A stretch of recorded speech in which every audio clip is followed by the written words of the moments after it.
दोस्तों आज पेश है कोहका का ताज।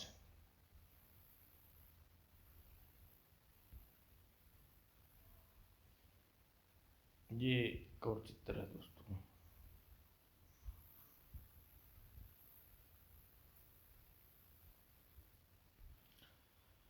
राक्षस राज माकरोदी की सेना ने डाल रखा था घेरा त्रिकालपुर के चारों ओर। हा हा, आज हर हाल में विजयी बनना है साथियों, आक्रमण करो। महल के अंदर राजकुमारी त्रिशला बहुत ही बुलंद हुई आवाज। सैन गजब हो गया राजकुमारी जी, महाक्रोधी आज फिर हमला कर दिया। सेनापति महाक्रोधी से डटकर मुकाबला कीजिए, इस बार हमारी तलवार की धार बच नहीं पाएगा। सेनापति जाते ही त्रिशला दूसरे कमरे में पहुंची और हे महाकाल, हमें अपनी तलवार प्रदान करें, शत्रु ने एक बार फिर हमें ललकारा है। अगले ही पल चमत्कार हुआ। महामाया की तलवार त्रिशूला के हाथ में थी और इस बीच हा हा, अंदर घुस जाओ और उड़ा दो एक एक की गर्दन। देखते फाटक पर गिरते ही राक्षस सेना बाढ़ की तरह घुस गई महल में। कट कट कर गिरने लगी महल के रक्षकों के सिर। तभी अचानक रह कर संबित, रुक जाओ महाक्रोधी, लगता है साक्षात रणचंडी उतर आई है मैदान में। त्रिशूला गूंज उठी पुकार, महाक्रोधी तू मुझसे पहले भी 6 बार मुंह की खा चुका है, अब मेरी बात समझ में आता है कि तू बार बार आक्रमण क्यों करता है। महाक्रोधी के कान पर जू तक न रहेंगी त्रिशूला के शब्दों पर। आगे बढ़ो साथियों, आक्रमण करो। और अगले ही पल भीषण रक्तचाप हो गया दोनों सेनाओं के बीच। त्रिशूला के हाथ में तुम्हें माया की तलवार कहर बरपा रही थी, इस बार तू मुंह की खानी पड़ेगी महाक्रोधी। और अचानक चित्कार मारता हुआ ढेर हो गया त्रिशूला का घोड़ा। घोड़े के खून को चाटने लगा महाक्रोधी। त्रिशूला तेरी तरह हर इसी तरह तेरा रक्त भी चाटूंगा अपनी तलवार पर लगाकर। और फिर प्रचंड वेग से दौड़ा अपने घोड़ा महाक्रोधी ने। त्रिशूला मैं आ रहा हूं तेरी हत्या करने। महामाया की तलवार की पकड़ और मजबूत होगी त्रिशला की। तभी महाक्रोधी का घोड़ा त्रिशला को रोन डाला। उससे पहले त्रिशूला की तलवार चीर डाला घोड़े के पेट को। मौत तो तेरी मेरी नहीं तेरी आई है महाक्रोधी। कांप उठा महाक्रोधी त्रिशला की खूनी रूप को देखकर। अपने घोड़े की मौत का बदला लेने मैंने तेरे घोड़े की हत्या कर दी। और महाक्रोधी अब तेरी बारी है। जब तक इस हाथ में महाकाल माया की तलवार है शायद जीत पाऊंगा। और मैदान छोड़कर भाग खड़ा हुआ महाक्रोधी। भागने में भलाई है फिलहाल। और हाथ मलती रह गई त्रिशला। कायर, हिम्मत है तो मुकाबला कर, नहीं त्रिशला इस समय मैं जा रहा हूँ, फिर आऊँगा। मेरा 8वां आक्रमण आखिरी आक्रमण ही होगा। उसी शाम गुरुदेव, अगर महाक्रोधी हमारे राज्य पर आक्रमण करने के उद्देश्य से क्यों क्यों नहीं बताया। महारानी जिस दिन आक्रमण का उद्देश्य बता देगा पत्थर का बन जाएगा। यह सुन बुरी तरह चौंकी राजकुमारी त्रिशला। क्या केवल उद्देश्य बताने से वह पत्थर का बन जाएगा? हाँ पुत्री, उसका उद्देश्य क्या है यह तो उसी को मालूम है। फिर हमें यह मालूम होगा कि युद्ध हम युद्ध हार जाएंगे। और फिर गुरुदेव इस बात में स्वयं हम स्वयं हारेंगे युद्ध। इस तो फिर गुरुदेव इस बार हम स्वयं युद्ध हारेंगे। क्या जानबूझकर हारोगी तुम? हाँ गुरुदेव, हम यह रहस्य जानना चाहते हैं, आखिर क्यों करता है वह महाक्रोधी हमारे राज्य पर बार बार आक्रमण। उधर महाक्रोधी शर्म से गर्दन झुकाए खड़ा था महातांत्रिक भूतनाथ के सामने। महातांत्रिक, महाकाल की तलवार के आगे मेरी एक नहीं चल पाती। 7 बार हमलों के बाद भी वह छोटी सी जंग नहीं जीत पाए। जबकि वह देखो तुम। अरे यह क्या, कोई चमगादड़ है जो किसी मनुष्य को लेकर आ रहा है? हाँ चमगादड़ हमारे मरताल की सेवक लगता है। मरताल ने पूरी तैयारी कर ली है। तैयारी कैसी तैयारी महातांत्रिक? रहस्यों से भर उठा स्वर भूतनाथ का। वक्त आने पर बताऊंगा, फिलहाल त्रिकासुर राज्य पर 8वें हमले की तैयारी करो। यदि याद रखो, इस बार हार नहीं होनी चाहिए। उधर भयानक तांत्रिक के पंजे में फंसा था शक्तिमान। मुक्त होने के लिए कोशिश करता हूँ। आज मुझे पता चलेगा कि तेरा पाला शक्तिमान से पड़ा है। दर्द से बिलबिला कर छोड़ दिया चमगादड़ ने शक्तिमान को। एकाक चीखी त्रिकला, गुरुदेव वैद्य को, आकाश से कोई नीचे गिर रहा है। अरे यह तो कोई मनुष्य है, नीचे गिरते ही मर जाएगा, मुझे बचाना चाहिए उसे। ओह चमगादड़ ने इस इस चमगादड़ ने तो मुझे बच गया, लेकिन शायद मौत से न बच पाऊँ। नीचे गिरकर मुझे मिलेगी। और इससे पहले गुरुदेव ने मंत्रोच्चारण के साथ हवा में छोड़ा कमंडल। ओम कमलेश मध्याय मनुयाम। हवा में के झोंके की भांति विशाल रूप लेता चला गया कमंडल। चौंक उठा शक्तिमान, इतना विशाल कमंडल! परंतु तुरंत न रोक सका स्वयं को उसमें गिरने से, और तीर की भांति द्रुत गति से वापस चल पड़ा कमंडल। यह क्या चमत्कार है! पहले भयंकर चमगादड़, अब यह चमत्कारी कमंडल। राजमहल के प्रांगण में उतरा कमंडल। अगले ही पल अचानक चौंक पड़ा शक्तिमान। आप कौन हैं आप लोग? मैं त्रिकालपुर राज्य की राजकुमारी त्रिशला, और ये हमारे गुरुदेव, इन्होंने बचाया तुम्हें। पर तुम कौन हो? बस मैं शक्तिमान, कालाहारी के जंगल का निवासी। शक्तिमान, तुम शक्तिमान हो, लेकिन चमगादड़ ने चुंगल से कैसे फंस गए? एक तंत्र सम्राट की खोज में निकला था। उस चमगादड़ ने मुझे पकड़ लिया रास्ते में, लेकिन क्यों, यह तो मुझे नहीं मालूम। और यह तंत्र सम्राट कौन है? तुम उसकी खोज में क्यों निकले थे? वह तंत्र सम्राट कोकाप, जिसने न जाने किस उद्देश्य के तहत जंगल के सैकड़ों लोगों की खोपड़ियों की सहायता से अपहरण कर लिया। और इधर घायल चमगादड़ खड़ा था अपने स्वामी मतराल के सामने। सांचीड़, मुझे तुम्हारी ऐसी आशा न थी। तुम्हारी आखिरी शिकार था स्वामी, मैं दूसरा शिकार ले आता हूँ। गर्ज उठा मतराल। नहीं, हमें शैतानी शक्तिमान ही चाहिए। लेकिन शक्तिमान क्यों स्वामी?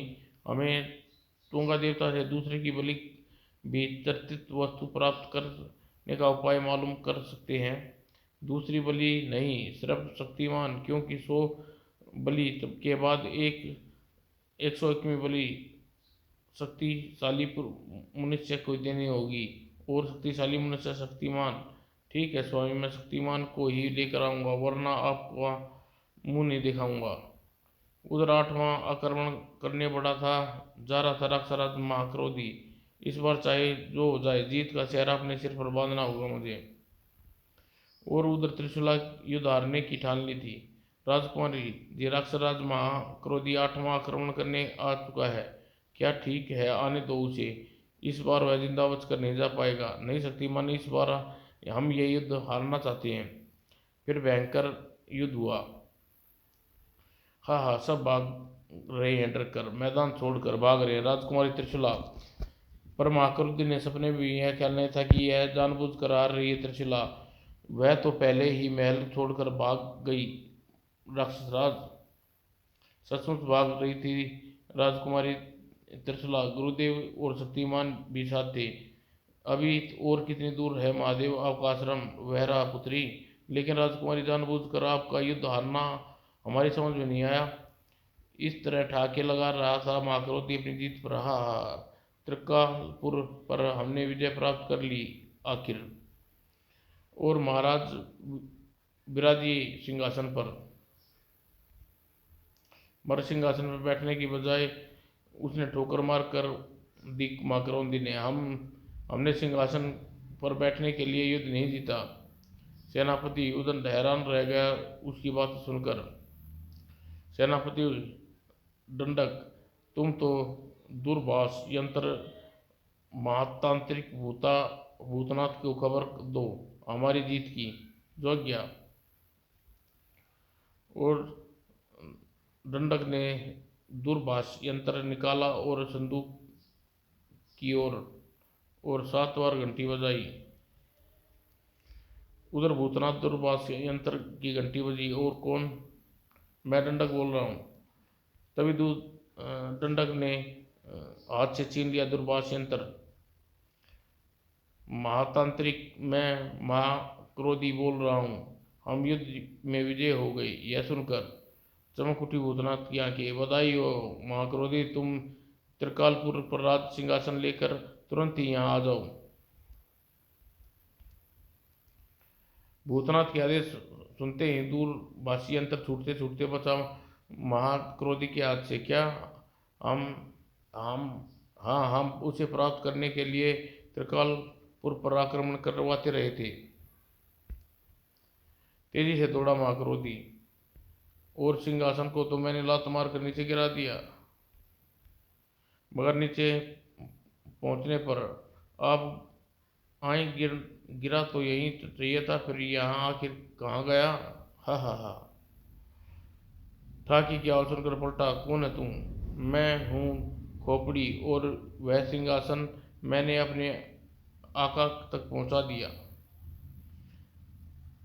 चीख उठा महाक्रोधी। मूर्ख खोपड़ी, तू नहीं जानती कितनी मुश्किल से जीता है मैंने यह युद्ध। आंखें फैल गई सवालों की गर्मी से महाक्रोधी की। क्या बकवास कर रहा है खोपड़ी? मूर्ख तो तू है जो भीख में मिली विजय पर फूला कर कुप्पा हो रहा है। और खोपड़ी ने विस्फोट किया जवाब दिया। महाक्रोधी, त्रिशला ने यह जंग स्वयं हारी है। बात मत मान मेरी बात। वैसे ही वह सिंहासन तो मैंने भेज दिया कोप नगरी, लेकिन अब तू उसे पाना चाहता तो वहीं चला जा। हाल खस्ता हो गए महाक्रोधी के, लेकिन चेहरे पर क्रोध के भाव मिटने न दिए। कोपकाप नगरी को मिलेगी को मैं मिट्टी मिला दूंगा। ठीक है, मैं तुझे कोपकाप नगरी में ही भेज देता हूँ। तू मिट्टी में मिला पाएगा या खुद मिट्टी में मिल जाएगा, यह तो ईश्वर ही जाने। और उन किरणों की शक्ति से दृश्य हो गया महाक्रोधी। उधर गुरुदेव के आश्रम के बाहर। क्या बक रही हो गुप्तर? मैं सच कह रहा हूँ राजकुमारी जी, आपके सिंहासन और महाक्रोधी एक खोपड़ी को कोपाप नगरी पहुंचा दिया है। तो वह राज सिंहासन की खातिर त्रिकालपुर बार बार हमला करता रहा, मगर ऐसा क्या था उसमें? मालूम नहीं शक्तिमान, पर लगता है अगर कोई राज सिंहासन राज छिपा है तो हमें वहाँ हम नहीं जानते। लेकिन अब हमें कोपाप नगरी जाकर अपने प्रकोप के उस सिंहासन को प्राप्त करना है शक्तिमान। कोपाप तक पहुंचना ही चाहता हूँ। सवाल उठता है कैसे? तभी वहां प्रकट हुआ खोपड़ी। चिंता मत करो, मैं तुम्हें कोपाप नगरी पहुंचा देता हूँ। यह कौन है गुरुदेव? कहीं चीख उठे गुरुदेव। यह कोपाप नगरी का सेवक है, खत्म कर दो इसे। लेकिन शक्तिमान ने कोपाप का नाम सुनकर, इसका मतलब कोपाप ने इसी खोपड़ी द्वारा जंगल वासियों का अपहरण करवाया है। अब बचेगा नहीं मेरे हाथों। मगर तब तक देर हो चुकी थी। ये किरणें तुम्हें कोपाप नगरी पहुंचा देंगी। खोपड़ी की आंखों से निकली किरणें शक्तिमान और त्रिशला के शरीरों में बदल का अदृश्य हो गई। हा हा, ये भी कोपाप नगरी। ओ, अब तो मैं क्या करूं? त्रिशूला और शक्तिमान को इसने अदृश्य कर दिया और अपनी समस्त मानसिक दैविक शक्तियों के बावजूद कोई सहायता नहीं कर पाया। फिर मनुष्य शुद्ध मन से गुरुदेव भी वहां से चल दिए, लेकिन अपनी सफलता पर आठासा लगा रहा था कि तभी चिंगांग सामने चमगादड़ क्रोध से आंखें लाल हो गई। तूने मेरे शिकार को कोपाप नगरी भेज दिया। तुम्हारा शिकार? ओ शक्तिमान, तो वह तुम्हारा शिकार था। मैं तुम्हें भी वहां पहुंचा देता हूँ, बड़े आराम से तुम उसका शिकार करना। खोपड़ी की आंखों से निकली किरणें और उसे कर दिया दृश्य। मंत्राल ने यह दृश्य देखा तो तिलस्मी दर्पण में देखा तो नहीं, कोफाक नगरी में चामड़ील केवल अकेला कुछ चामड़ील अकेला कुछ नहीं कर सकता, मुझे जाना होगा उसकी सहायता के लिए। और फिर मंत्रदंड की शक्ति से उड़ चला वह भी। उधर मायावी नगरी में तंत्र सम्राट कोफाका खोपड़ी, तू अभी तक कितने लोगों का अपहरण करके कोफाक नगरी लाया है? वे सभी हमारी प्रतीक्षा में विफल होने कर मौत के मुंह में समा गए, लेकिन आका इस बार जिन लोगों को यहाँ लाया हूँ उनमें आपका उत्तराधिकारी अवश्य मिलेगा।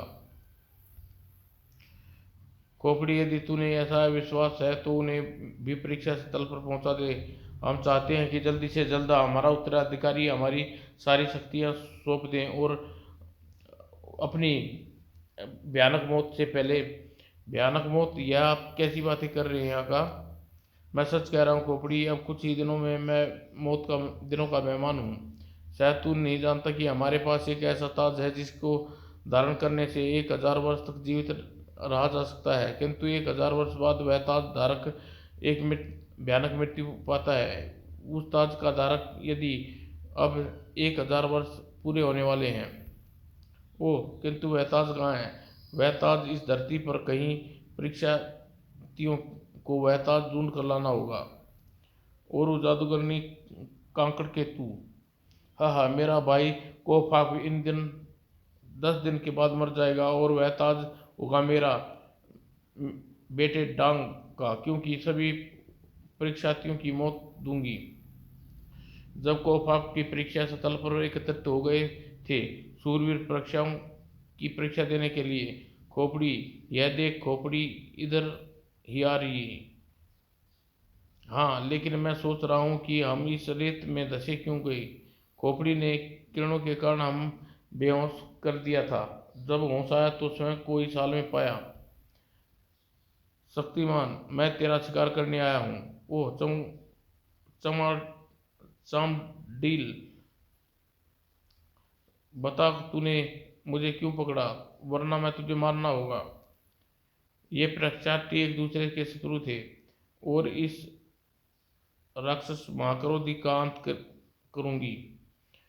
अंत मेरा नहीं तेरा होगा त्रिशूला, मैं तेरे रक्त से बुझाऊंगा अपनी तलवार की प्यास। तभी उस पल आ पहुंची खोपड़ी। महाकाप का मायावी नगरी में तुम सभी शूरवीरों का एक परीक्षा देनी होगी लाया गया है। जो परीक्षा में सफल होगा उसे कोफाक नगरी का तंत्र सम्राट कोकाप अपना उत्तराधिकारी घोषित करेगी और वही शूरवीर धारक करेगा महाकोप का ताज। महाकोप का ताज? हाँ, और वह ताज तुम लोगों को ढूंढना होगा। अब तुम लोग परीक्षा देने के लिए तैयार हो जाओ। परीक्षा तो हम देंगे ही, पहले हम एक कबर से निकालो। यह कबर तो तुम्हें स्वयं निकलना पड़ेगा, क्योंकि यह परीक्षा का पहला प्रश्न है। और यह कहकर खोपड़ी वापस चला गया। उधर मंत्राल कोफाक की धरती पर कदम रखा। अरे, यह पिंजरा कहाँ से है? मुझे कैद करने आ गया। तभी मंत्राल कोफाक नगरी में बिना इजाजत कर घुसकर तूने अपनी मौत बुला ली। खोपड़ी, तो यह तेरी मायाजाल है, लेकिन तू ज्यादा देर नहीं मंत्राल को कैद कर सकता। देख, अगले ही पल मंत्राल के दंड से निकली तेज ज्वाला और पल भर में आजाद हो गया। खोपड़ी, तेरा पिंजरे का भी मैंने कबाड़ा कर दिया। यदि तू अब मुझसे टकराना चाहता है तो तुरंत मुझे एक वचन देना होगा। कैसा वचन? यदि तू अगर तू मुझसे हार गया तो मेरे यहाँ आने की सूचना तू कोफाक को नहीं देगा। ठीक है, मुझे मंजूर है। वैसे तू हरा नहीं पाएगा और तू मुझसे जीत नहीं पाएगा। ले मेरा वार। लेकिन खोपड़ी ने अग्नि पिंड को अपने मुंह में गलत, अब तू मेरे वार से बच। अगले ही पल भयानक गर्जना करती हुई टकराई दोनों शक्तियां और बेजान होकर गिर पड़ी। दोनों की आंखें एक दूसरे के लिए आश्चर्य के भाव थे। वाह मंत्राल, अब तू अच्छा तांत्रिक है, पर मेरे अगले बार से नहीं बचेगा। तेरे ख्याल की धज्जियां उड़ा देगा मेरा यह बार। यही ख्याल मेरा है। तेरे बार की तेरे बारे में खोपड़ी, यह कहकर विकराल रूप ले लिया खोपड़ी ने। अब तेरा भी यही वही ख्याल है मंत्राल? अरे बोलना, चुपचाप क्यों खड़ा हो गया? अचानक खोपड़ी ने दबोच लिया मंत्राल को। और मंत्राल, हाल मान ले वरना गटक जाऊंगी तुझे। मंत्राल ने न कभी कोई हार मानी है न कभी मानेगा। और मंत्राल की जीवन लीला खतरे में थी, और इन सूरवीर सूरवीरों की परीक्षा की आंख भय से फटी जा रही थी मौत का प्रश्न देखकर। लगता है इस गैंडे की कोकाप ने ही भेजा है हमारी परीक्षा लेने के लिए। बातों को छोड़ो, यह सोचो कि पल प्रति पर बढ़ती मौत से कैसे बचे। शक्तिमान गैंडे, हाँ त्रिशूला, अब हमारी तरफ दौड़े चले आ रहे हैं। और पर पल के लिए भूल गए अपनी आपसी दुश्मनी।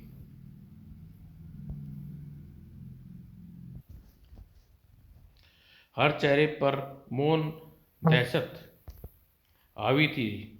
मगर शक्तिमान माकुरुदी, तुम इस आती हुई मौत से बचा सकते हो हम सबको, तुम। मगर मैं कैसे? शक्तिमान समझाने लगा उसे। उधर चौंक उठा भूतनाथ, क्या बकते हो? हाँ स्वामी, मैं सच कह रहा हूँ। महाक्रोधी सिंहासन दोनों को फाक नगरी पहुंच गए। चिंता की परछाइयों से घिरेगा भूतनाथ का चेहरा। कहीं कोफाक मेरे उद्देश्य को पूरा को कार्य प्रणाली को पता तो नहीं चल गया? अगर ऐसा है तो मेरा कोफाक नगरी में पहुंचना अति अति शीघ्र है, वरना वह सिंहासन को तोड़ डालेगा। और चल पड़ा भूतनाथ अपने मंदिर की ओर। उधर कोफाक परीक्षा स्थल पर महाक्रोधी और तेज फूक मार। महाक्रोधी फूक रेत का बाउंडर सा आ गया, और यह बाउंडर गैंडों के सामने जा पहुंचा। वे घबरा उठे, और अगले ही पल गैंडे की दशा बदलती। शक्तिमान ने दूसरी तरफ तरफ जा रहे हैं, मुझे पता था। रेत गैंडों को तूफान को देखकर अपनी दशा बदल लेंगे। सिर ही वे सभी बाहर निकल आए रेत का सैलाब से। चलो, एक परीक्षा में तो हम लोग सफल हो गए। तभी भयानक वेग से बढ़ती तरसुला माकरोदी की तरफ। माकरोदी, अब तेरा सिर काटूंगी। नहीं तरसुला, रुक जाओ। कोफाक का ताज भाग दो, जल्दी पेश होगी दोस्तों। ये गौर चित्र है।